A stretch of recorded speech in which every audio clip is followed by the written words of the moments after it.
안녕하세요. 이 박사입니다. 오늘은 라인강님의 요청에 따라 인터폴 의장으로 있었던 맹홍위 전 중국 공안부 부부장 사건에 대해서 조사하고 분석한 내용을 공유하도록 하겠습니다. 그럼 맹홍위가 어떤 사람인지부터 좀 살펴보도록 하겠습니다. 맹홍위는 53년 하얼빈 출생으로 시진핑 주석과 나이가 같습니다. 이 시기의 사람들은 문혁이 발발한 1966년에 초등학교 6학년이었기 때문에 보통 이 연령대의 사람들은 서로 샤오리오라고 부릅니다. 그것은 문혁을 겪었다는 그런 정서적 공감대가 있기 때문입니다. 그리고 북경대 법대 학사 학위가 있고 중남공업대학 공정관리 석사 학위가 있습니다. 그러나 언제 학교를 다녔는지는 알려지지 않았습니다. 그리고 공안부에 근무한 시기도 언제부터 했는지 불분명한데 상당히 오래전부터 근무한 것으로만 알려져 있습니다. 그리고 주요 경력으로는 해양국 부국장과 해경국 국장을 연임을 했습니다. 여러분들 그 중국 공안이 굉장히 큰 조직입니다. 그래서 해경국 국장이라고 그러면 중국 전체 해경을 지휘하는 그런 자리라고 보시면 되겠습니다. 그리고 공안부 부장, 그러니까 공안부 장관의 비서실장을 역임하게 되는데 이것이 바로 그 차관급 자리입니다. 그래서 우리나라처럼 비서실 그러면 그렇게 직급이 낮은 것이 아니에요. 그리고 2004년 4월에 공안부 당위위원이 되면서 정식으로 부부장 자리에 오르게 됩니다. 2004년이니까 벌써 10몇 년 전에 된 것이죠. 그리고는 2016년 11월에 중국 공안부 부부장 자리를 유지하면서 인터폴 의장에 비선이 됩니다. 그래서 이번 사건이 일어나기까지 약 2년 동안 파리 인터폴 본부에서 근무를 하게 되죠. 그런데 그 뒤에를 살펴보면 그 후 작년 2월 2018년 4월에 공안부 당위원회 위원직이 면직됩니다. 이것이 이제 크게 보도가 되지 않는데요. 저는 이걸 굉장히 중요한 사건이라고 이렇게 생각을 합니다. 그리고는 작년 9월 25일 날 실종이 되었다는 것이죠. 이것이 간단히 살펴본 멍홍위 사건의 간단한 그 경과라고도 할 수 있겠습니다. 사실 맹홍위가 인터폴 의장이 된 사건은 중국으로서는 굉장히 자랑스럽고 대외적으로 중국의 국력의 신장을 나타내는 그런 상징적인 사건이었다고도 할 수 있습니다.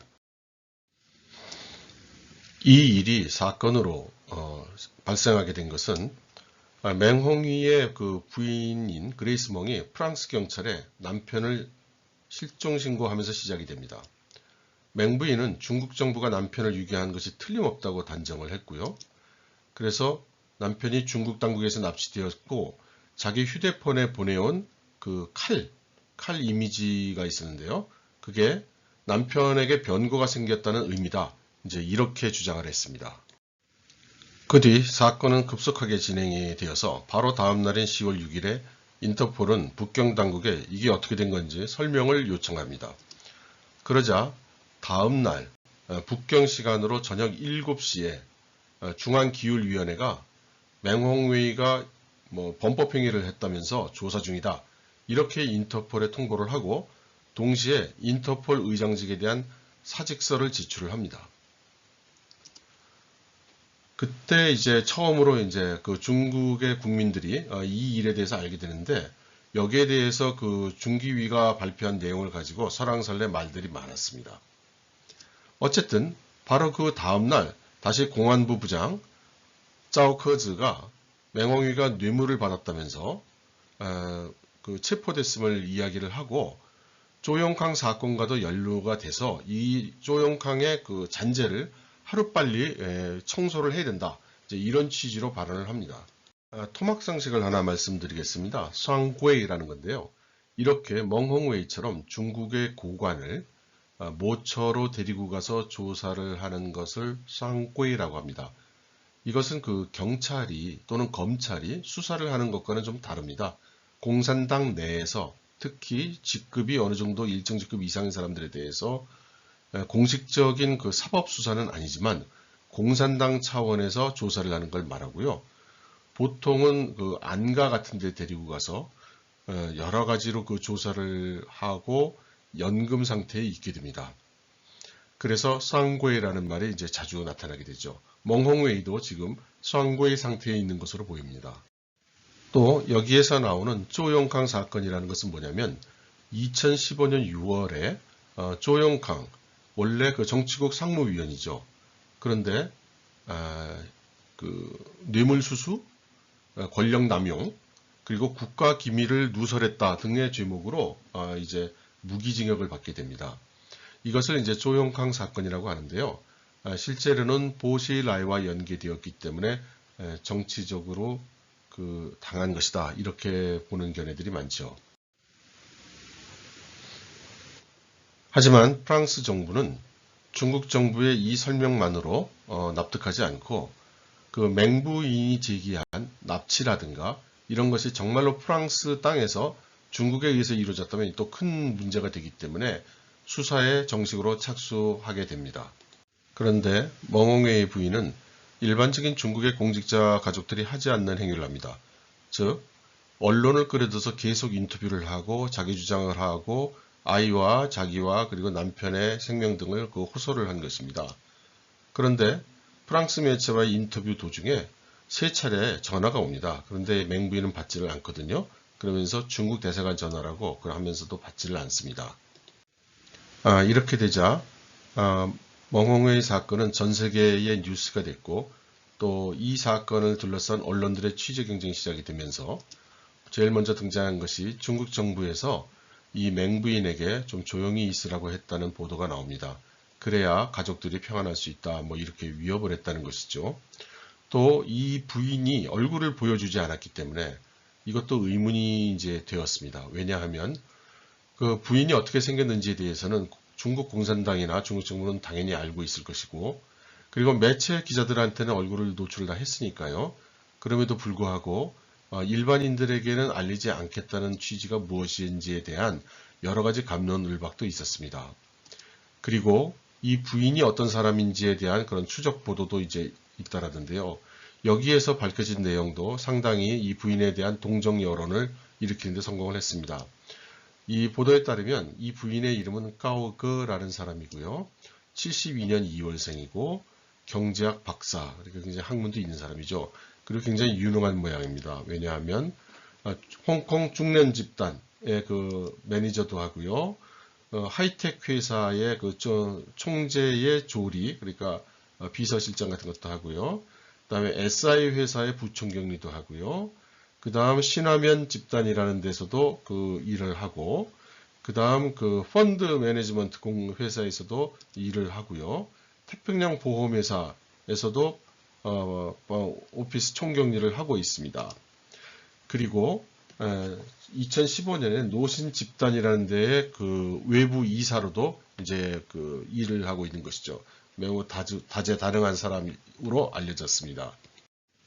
그런데 시간이 지나가면서 이 맹씨 부부들의 그런 모습이 그렇게 아름답지가 않다는 것이 밝혀지게 됩니다. 우선 그 맹씨 부인이라고 생각이 되어지는 까오거라는 분의 이제 사진이 이제 공개됐고요.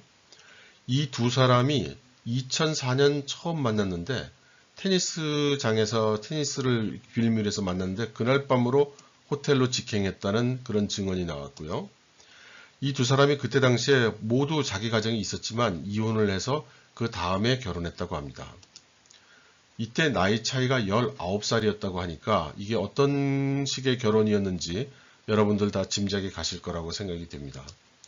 그리고 맹홍위는 이 젊은 부인을 위해서 북경에 대저택을 2채를 구입해서 줬다고 하고요. 나중에 시간이 지나면서 부인을 만족시키기가 어려워지니까 주로 돈을 많이 주어서 혼인을 유지했다고 합니다. 이에 따라서 부인은 북경 뭐 어디 다니면서 뭐 아파트 뭐 그 비해수 그러니까 그 타운하우스 이런 것들 많은 부동산 구입했고 인테리어 공사하는데 수억 이상을 썼다고 그렇게 전해지고 있습니다. 그리고 맹홍이 부부가 어떤 식으로 권력을 사용했는지도 보도가 되기 시작을 하는데, 그것은 맹씨가 해경국장을 한 관계로 가장 바다와 해운과 관계가 밀접한 청도시가 인민대표 자리를 부인에게 제공을 했다고 합니다. 나중에는 산동성 인민대표 상임위원회 위원까지 이제 시키게 됐다는 것이죠. 그리고 앞서 이야기한 그 많은 직업들은 모두 돈은 받지만 출근도 하지 않고 일도 하지 않는다고 합니다. 그러니까 그냥 돈을 받기 위한 수단으로 명분상 가지는 일자리라는 거죠. 그렇게 해서 부인이 얻는 불로소득이 매년 최소한 500만 위안 이상이라고 합니다. 지금 보여드리고 있는 이 사진은 산동성에서 인민대표 회의를 할 때 찍었던 그 부인의 사진입니다. 빨간 동그라미 아닙니다. 당연히 돈 문제도 이제 소리가 나오기 시작을 했는데, 맹씨 부부가 파리에서 사는 주택은 임대인데 부자 동네에 거의 100평 가까운 저택이고 매월 임대료가 5만 위안 이상이라고 하니까 한국 돈으로 한 1000만 원쯤 되는 모양입니다. 그런데 중요한 건 그 임대료를 중국 정부가 내지도 않고 인터폴이 내지도 않고 개인이 부담했다고 합니다. 그리고 맹씨가 60세일 때 쌍둥이 두 아들을 낳았는데 모두 고급 사립학교에 보내고 있다고 하고요.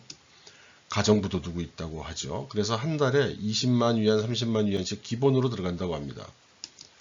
그리고 맹부인은 하루에 최소 10,000 위안 이상씩 돈을 쓰는 사람이라는 얘기가 또 뒤따르고 있고요. 그래서 연 부수입이 800만 위안 이상 된다고 본인이 얘기를 했다고 합니다. 그런데 지금 제가 말씀드린 이 폭로되는 사생활에 나오는 모든 정보는 공식적인 언론 보도나 취재에서 나온 결과는 아닙니다. 인터넷에서 떠도는 화격건 아줌마들의 카더라 통신에서 제가 수집한 내용이기 때문에 100% 신뢰할 수 있는 그런 정보는 아니라는 것을 말씀을 드립니다. 언제나와 마찬가지로 이 상황에 대해서도 여러 가지 음모론이 제기되고 있습니다. 크게 세 가지인데요. 정말 뇌물을 많이 먹어서 그렇다 이런 설도 있고요. 그 다음은 조영칸과 연루가 된 게 사실이라는 설도 있습니다. 그리고 또 하나는 이 멍홍웨이가 시진핑 가족이 알리고 싶어 하지 않는 그 극비 사실을 알고 있고 그걸 증거할 수 있는 자료를 가지고 있기 때문에 시진핑 쪽에서 먼저 친 거다. 뭐 이런 음모설도 있습니다. 그런데 저 개인적으로는 이 셋 다 사실이 아닌 것 같습니다. 왜냐하면 뇌물수수로 말하면 일반적으로 중요한 그 북경 공안 자리에 보통 과장급 정도가 뇌물수수로 잡혀 들어갔을 때 우리나라 돈으로 뇌물수수액이 수백억입니다. 그런데 10몇 년 동안 공안부의 부부장을 한 사람을 뇌물수수를 했다고 잡아넣는다는 것은 그게 사실일지라도 그것이 직접적이고 가장 중요한 이유는 되지 못한다고 생각을 합니다. 그 다음 조영칸 연루설이 있는데요.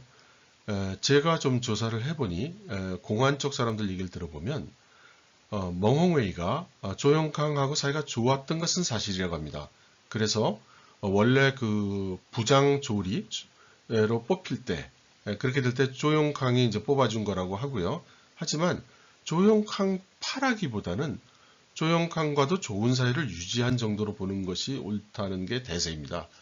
그래서 그리고 연루가 돼 있었다면 이 사건이 난 지가 2015년인데 뭐 4년 후에 지금 와서 거론한다는 것도 좀 우습죠. 세 번째로 시진핑 가족을 어쩌고 한다는 건데 시진핑 본인한테야 당연히 대들지 못했을 거고요. 가족이라고 하면은 이제 딸이 있고 부인인데 부인을 협박할 리도 없고요.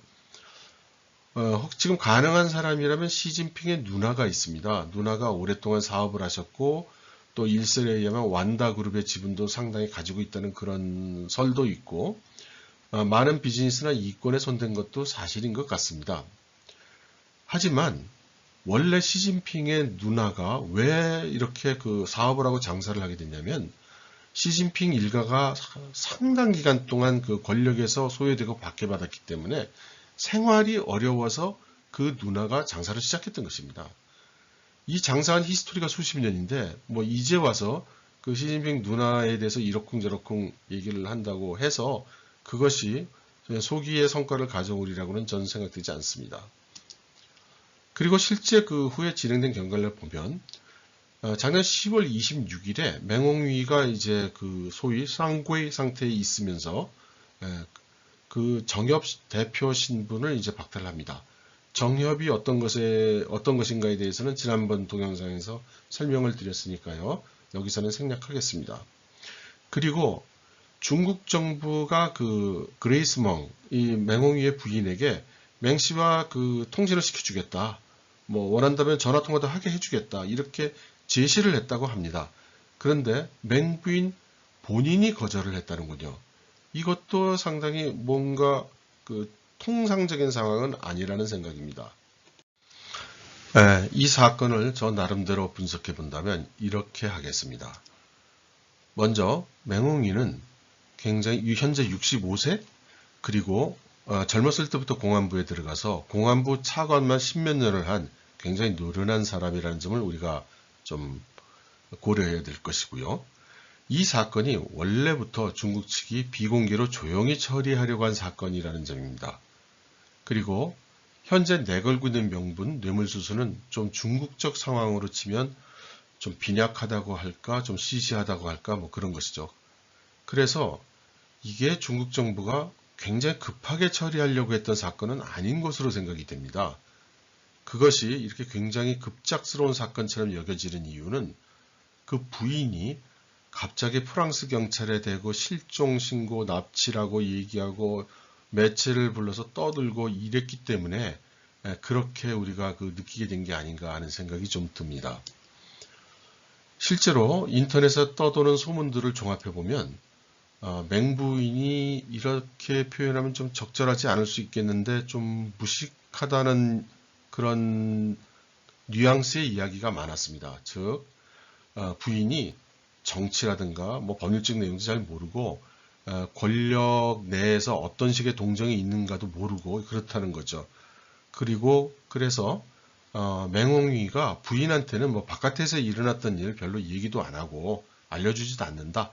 바깥 일은 얘기하지 않는다. 이렇게 이야기하는 사람들도 있습니다. 또 어떤 사람은 이 맹부인이 가지고 있는 경제학 박사 학위도 뭐 수업을 듣고 연구를 해서 딴 건 아니라고 이렇게 얘기하는 사람도 있고요. 그래서 이렇게 노련한 맹홍위가 작년 4월 공안부 당위위원을 면직될 때 이미 상당 부분 좀 예상하지 않았겠느냐. 본인이 공안통이고 자기가 평생에 걸쳐 만들어 놓은 정보 네트워크가 있을 텐데 이런 상황이 진행되는 것을 전혀 모르고 있었을 리는 없었을 것 같습니다. 단지 조용하고 평안하게 좀 물러설 수 있는 그런 그런 것을 기대했을 가능성은 충분히 있겠죠. 그리고 저는 맹부인이 그 인터뷰 중간에 온 중국 대사관 전화를 왜 안 받았는지 좀 의심이 듭니다.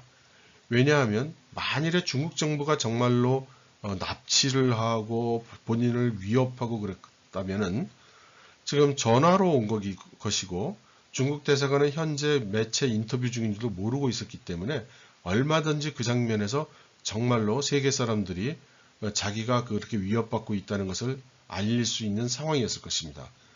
그런데 왜 안 받았겠습니까? 저는 그게 자칫 통화 내용상으로 볼 때 사람들이 이건 이 부인이 얘기하는 대로의 일이 아니잖아 이렇게 생각할 수 있는 그런 상황도 발생할 수 있기 때문에 전화를 받지 않은 것은 아닌가. 물론 저의 상상이요 추측일 뿐입니다만 그렇게도 생각을 해봅니다. 저는 북경에 살고 있는 관계로 작년에 많은 북경의 그 공안이라든가 그 군대 이런 그 무력 기관장들이 시진핑의 충복으로 교체되는 것을 보았습니다. 그때 중국 친구들한테 물어보니 시진핑 주석이 혹시 신변의 위협을 느끼는 게 아닌가 하는 의혹을 표명하는 친구도 좀 있었어요. 그래서 지금 시진핑이 큰 맥락에서는 중국의 총칼을 장악하는 과정이라고 보겠습니다. 중국에서는 총이라고 하면 군대를 상징하고요. 칼이라고 하면 공안을 상징합니다. 이제 총은 장악이 됐으니까 칼을 장악하고 있는 그런 단계가 아니겠는가. 그리고 실제로 그 시진핑에 대한 여러 차례 암살 시도가 있었다는 그런 소문도 사실 좀 있거든요. 또 사실인지는 모르겠으나 상해 무역 전시회에서 너무나 철통 같은 그 경호 체계가 있었고, 지난번 홍콩 외광 따차오 거기에 행사에서도 예상과는 너무 다른 그 일정 변경이라든가 동선 변경이 있어서 그때도 대만을 주축으로 한 그 중화권 매체들이 암살 기도가 있었던 거 아니냐 이런 추측성 기사를 또 내기도 했었습니다. 결국 종합해 본다면 큰 맥락에서 볼 때 현재 시진핑 주석에 의한 공안의 숙청 및 자기 사람으로의 교체가 지금 일어나고 있는 과정이고, 거기에서 그 맹홍웨이가 이제 그 순번이 도착한 것인데, 원래대로 하면은 이제 중국식 관행에 따라서 쌍괴를 하고 조사를 해서 몇 달간의 조사 기간을 거친 후 이제 그 결론을 낼 텐데, 소위 중국의 권력층의 그런 행태를 잘 이해하지 못한 그 부인이 프랑스 경찰에 가서 신고하고 언론을 불러다가 이리저리 떠들어대므로써 이것이 세계적인 사건처럼 이렇게 해프닝이 된 것이 아닌가. 물론 여기서 해프닝이라는 단어를 쓰는 것은 적절치 않을 수 있습니다만 중국 쪽 시각에서 보면 그럴 것이라는 의미로 말씀드렸습니다. 그래서 일부 중국계 중화 화교권에서는 이 맹부인의 이런 그 행동에 대해서 철부지 같은 행동으로 남편에게 폐를 끼칠 수 있다는 그런 시각도 있습니다. 왜냐하면 이런 조사 결과가 좋게 끝날 때는 뭐 순조롭게 은퇴하는 것으로 별 무리 없이 그런 경우도 있고요. 또 물론 잘못되면 무기징역 같은 굉장히 엄한 벌을 받을 수도 있습니다.